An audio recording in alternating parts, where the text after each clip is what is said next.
సరే తలుపు తీవే. తలుపు తీ. ఎందుకు?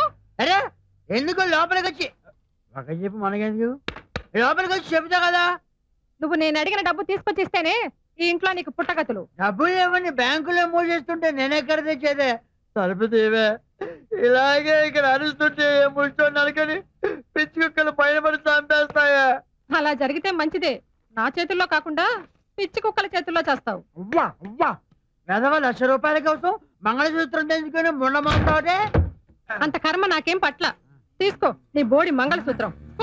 బయటే చావు. ఏంటి చెప్పునే కాలు కింద ఉంచుకోలేనాడివి నీ పెళ్ళాన్నే ఉంచుకుంటావయ్యా? అది ఉంచుకుంది కాదురా నా పెళ్ళం. ఏమయ్యా వస్తున్నా. ఏంటి కాంప్రమైజ్ అయ్యావా? లేదు. నువ్వు మగాడి అనిపించుకోవాలనుకుంటే ఆ డబ్బు తెచ్చి నా చేతిలో పెట్టు. అప్పుడు నా మెడ ఖాళీగా ఉంటే ఆ మంగళసూత్రం మళ్ళీ కట్టు. అంతే. ఆమె మెడలో కొత్త మంగళసూత్రం వచ్చేలోపు మీకు డబ్బొచ్చే ఉపాయం చెప్పనా?